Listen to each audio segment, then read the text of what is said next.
جو آپ کی خاص طور پہ ایئر انڈیکس جس کو ہم کہتے ہیں، یا جو ہوا میں پولیوٹنٹس ہیں، ایئر پولیوشن ہے، اس سے کس طرح بچا جائے اور وہ کیا ہوتی ہے؟ یہ ایسے چھوٹے چھوٹے ذرات ہیں ہوا میں جو آج کل کیونکہ گروسلی ہر طرف پولیوشن بڑھ گئی ہے اور ہمارے ملکوں میں خاص طور پہ اس کا اثر زیادہ نظر آ رہا ہے، تو یہ گرین جس کو کہتے ہیں نا گرین ہاؤس ایمیشنز ہیں، جس میں کاربن کا بھی بڑا رول ہے، پارٹیکلز کا بھی بڑا رول ہے، اور یہ آپ کی اوزون لیئر بھی ہماری کم ہوتی جا رہی ہے اوپر آسمان میں۔ تو یہ چیزیں یہ اس کا کیا نتیجہ نکل رہا ہے؟ یہ کیا چیزیں ہیں؟ یہ وہ چیزیں ہیں جو ہم 19 سے ہم نے یہ جو اسٹڈی کی ہے، ہم نے یہ دیکھا ہے کہ 1975 سے یہ گرین ہاؤس ایفیکٹ جو گیسز کا ایفیکٹ ہے یہ زیادہ آنا شروع ہوا ہے، جب سے زیادہ انڈسٹریل ڈیولپمنٹ شروع ہوئی ہے، اور خاص طور پہ جب سے یہ آپ کا کوئلے کا یوز، تیل آئل کا یوز، گیس کا یوز بڑھ گیا ہے دنیا پوری میں۔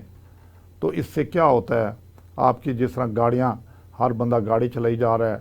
اور چاہے اکیلا جا رہا ہے، تو اس میں گاڑی میں سے سارا جو تیل یوز ہو رہا ہے اس میں سے گیسز ایمٹ ہو رہی ہیں، اور اس طرح آپ کے جو خاص طور پہ کول سے پاور پلانٹ چل رہے ہیں اس میں سے گیسز نکل رہی ہیں، یہ ساری جا کے یہ بہت برا اثر ڈال رہی ہیں۔ اس کو ہم کہتے ہیں گرین ہاؤس گیسز ایفیکٹ۔ اور اس نے کیا کیا ہے کہ یہ ایسے ایسے پارٹیکلز، چھوٹے چھوٹے ذرات بنتے ہیں ہوا میں جو آپ کو نظر نہیں آتے، تو آپ اور ہم لوگ بدقسمتی سے صاف ظاہر ہے جو بھی جینے والی چیز نے اس نے ہوا تو لینی ہے، تو وہ آپ کے ناک اور منہ کے ذریعے اندر جاتے ہیں، لنگز میں جاتے ہیں، پھیپھڑوں میں جاتے ہیں، اور وہاں سے وہ ابزارب ہو کے، جذب ہو کے وہ خون کی نالیوں میں چلے جاتے ہیں۔ جب وہ خون کی نالیوں میں چلے جاتے ہیں تو وہ کیا کہتے ہیں، سوزش پیدا کر دیتے ہیں، انفلیمیشن پیدا کر دیتے ہیں، جس سے کیا ہو سکتا ہے، جس سے آپ کے جسم میں نالیوں میں، خون کی نالیوں میں کلاٹ بن سکتے ہیں، جس سے وہ لوگ اسپیشلی جن کو آلریڈی دل کی تکلیف ہے، یا ڈائبیٹکس ہیں، یا بلڈ پریشر کے مریض ہیں، یا ہائی کولیسٹرول والے ہیں، ان کا کولیسٹرول مزید بڑھ سکتا ہے، یا جن کا کولیسٹرول نارمل بھی ہے وہ بھی مزید بڑھ سکتا ہے، اور وہ ہارٹ اٹیک کی طرف بھی لیڈ کر سکتے ہیں، وہ بلڈ پریشر بھی مزید بڑھ سکتا ہے۔ جس طرح ہم کہتے ہیں نا جی نمک زیادہ کھانے سے بلڈ پریشر بڑھتا ہے، تو اسی طرح ان سے بھی بڑھ سکتا ہے، کیونکہ اس نے سارے آپ کی جسم کی نالیوں میں سوزش کر دیا۔ تو جب یہ بڑھے گا تو یہ کیا کرے گا، الٹیمیٹلی آخر میں تو ہارٹ اٹیک کی طرف جائے گا، یا دماغ میں کلاٹ بننے کی طرف جائے گا، یا آپ کے گردوں پہ اثر کرے گا اور کڈنی فیلئر کی طرف جائے گا، یعنی کہ گردے اپنا کام کرنا کم کر دیں گے۔ تو یہ چیزیں ایسی ہیں کہ ہمیں چاہیے کہ ساروں کو یہ اس میں اپنا حصہ ڈالیں اور لوگوں کو اویئرنیس بھی دیں، اور باہر نکلیں تو ماسک پہنیں، خاص طور پہ جب بھی ایئر کوالٹی انڈیکس ہائی ہو جائے، وہ ایئر کوالٹی انڈیکس خراب ہو جائے تو اس میں ماسک پہنیں۔ تو جب آپ اندر ہوں تو پھر اپنا کھڑکیاں بند کر کے رکھیں۔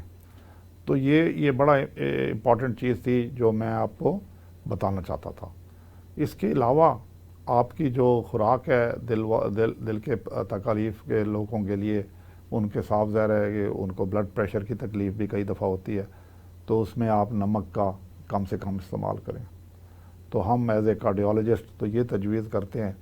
کہ پورے 24 گھنٹے میں جو آدھی چھوٹی چمچ ہے نمک کی وہ آپ کے لیے انف ہے، اس سے زیادہ آپ اوائڈ کریں۔ اور اسی طرح آپ جو پھل شل کھاتے ہیں اس پہ اپنی جو آپ کی خوراک ہے، جس کو ہم کہتے ہیں کہ ڈیش ڈائٹ، یعنی کہ آپ کی خوراک میں مین چیزیں فروٹس، ویجیٹیبلز یعنی کہ سبزیاں، گرین لیفی ویجیٹیبلز جو کہ وائٹامن سی کا سورس ہوتے ہیں، خاص طور پہ سٹرس فروٹ، یہ اس کے اوپر آپ لوگ توجہ دیں، اس کے بجائے کہ گوشت کی طرف جائیں۔ تو جس کو ریڈ میٹ کہتے ہیں اس کو اوائڈ کریں، یعنی کہ بڑا گوشت، چھوٹا گوشت دونوں اوائڈ کریں، اور اگر کھانا چاہتے ہیں گوشت تو پھر مرغی یا مچھلی کبھی کبھی کھا لیں، اور انڈا کھانا چاہتے ہیں تو انڈے کی سفیدی لے لیں۔ تو یہ چیزیں آپ کو لانگ وے جائیں گی آپ کو بچانے میں، پریونٹ کرنے، جس کو کہتے ہیں نا prevention is better than cure. تو یہ آپ کو دل کی تکالیف سے بھی بچائیں گی، اور جن کو دل کی تکلیف ہے ان کو بھی کمپلیکیشن سے بچائیں گی. تو ایک تو آپ نے یہ کر لیا. دوسرا، آپ اگر کوئی سگریٹ پیتا ہے تو اس کو برائے مہربانی سمجھائیں کہ بھائی آپ نہ اپنے لیے مصیبت پیدا کرو اور نہ اپنے گھر والوں کے لیے اور نہ ہمارے لیے جو آپ کے ساتھ بیٹھے ہیں، کیونکہ پھر آپ بھی پیسے اسموکر بن جاتے ہیں، آپ کو بھی اسموکنگ کے افیکٹ آ رہے ہوتے ہیں. تو اسی طرح اگر کسی کو بلڈ پریشر ہے تو اس کو کنٹرول رکھیں. کنٹرول دوائیوں سے بھی ہوتا ہے، کنٹرول صحیح خوراک سے بھی جو ہوتا ہے جو میں نے ذکر کیا، اور سب سے امپورٹنٹ لائف سٹائل چینجز جسے ہم کہتے ہیں اس میں یعنی کہ آپ اپنی ایکسرسائز یعنی کہ ورزش ایک کا ترتیب دیں، اس کا ٹائم نکالیں. لوگ کہتے ہیں جی ہمارے پاس ٹائم نہیں ہے. اور بھائی اگر آپ کے پاس اپنے لیے ٹائم نہیں ہے تو پھر آپ کا کوئی فائدہ نہیں ہے، پھر آپ کسی اور کے لیے بھی کامیاب نہیں ہے. تو جو بندہ پہلے اپنے لیے ٹائم نہیں نکال سکتا وہ دوسروں کے لیے کیا نکالے گا؟ تو آپ خود تندرست ہوں گے تو دوسروں کو بھی تندرست کریں گے. تو کم از کم اس میں ہم یہ آپ کو ایڈوائز کرتے ہیں، سجیسٹ کرتے ہیں کہ آپ آدھا گھنٹہ کم از کم ورزش کو دیں، یعنی کہ کوئی واک ہی کر لیں. وہ بھی آپ کے لیے کافی ثابت ہوگی بہتر، آپ کی جسم کے لیے، آپ کے دل کے لیے، باقی جسم کے اجزاء کے لیے بھی، ایون آپ کے جوڑوں کے لیے، پٹھوں کے لیے، اسٹریچنگ جیسے ہم کہتے ہیں. تو یہ کم از کم 5 دن 5 days a week آپ کی ہونی چاہیے. اور واک بڑی آسان چیز ہے، اس پہ کوئی پیسے بھی نہیں لگتے.